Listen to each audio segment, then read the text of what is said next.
Hello everyone, don't ever try to pronounce my nickname. I'm back with another tutorial for TombEngine. So, the new version of TombEngine is finally out, and the biggest feature, of course, is Material System. So what is it and how to use it? Material System allows you to link additional images or maps to your textures, which can change the appearance of the surface to which the texture is applied. You can use Material System with both level textures in Tomb Editor and with object textures in Wad Tool. In Tomb Editor, you will now see a new button in the texture panel, which will open a material editor that allows you to define additional maps. Let's explain the purpose for all of them. Normal map. It is a map that defines in which direction every pixel of your texture will reflect light. This applies to room lights and dynamic lights, and also to reflections, which we will describe later.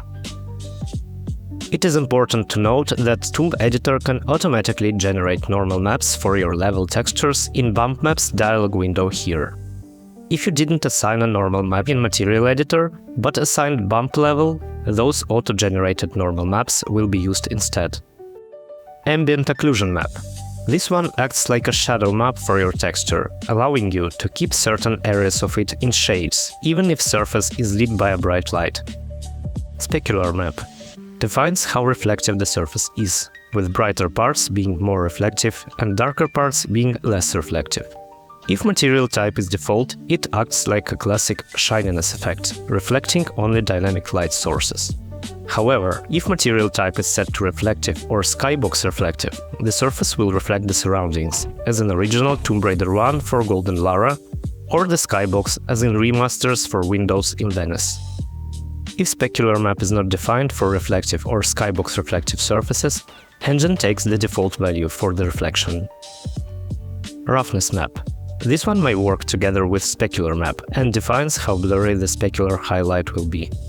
The brighter the roughness map is, the more intense and sharp specular highlight is. Height map defines the height of every pixel of your texture, with white parts being the highest level and black parts being the lowest. It allows you to use quite fancy visual effect called parallax mapping. By assigning height map for your texture, you can make it pop, like a real 3D model, without actually remodeling the surface. Similar effect was used in remasters, and it's extremely useful for ladders, brick walls, or generally any carved-out surfaces. However, due to technical limitations of the feature, you cannot use it together with animated textures, double-sided textures, mirror textures, and also with bullet holes or explosion marks. These are disabled for parallax surfaces. Parallax textures cannot be seamlessly tiled, so to avoid artifacts on edges, you must make sure that height map fades to white on texture edges. Parallax mapping is expensive, so you should use it sparingly in important places of your level. Don't slap it on every single surface of your rooms. Emissive map defines glowing areas of your texture, which will always stay bright, even if surface is in the shadows. Additionally, it creates a glow effect around the surface. You can extensively use this map to simulate bright surfaces that emit light. TV screens, light bulbs, LEDs on control panels, lava, and many more. You can also use emissive maps in combination with video textures. Just assign emissive map to a video texture placeholder frame in Animated Textures window. The next element in the Material Editor is Material Type. At the moment, you can select three types of materials. Default.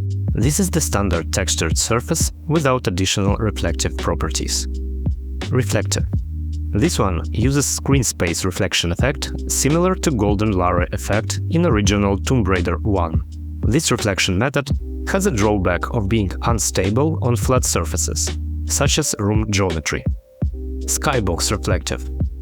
This one uses your skybox or horizon object for the reflection effect, and is generally more stable on any types of surfaces, including flat room geometry.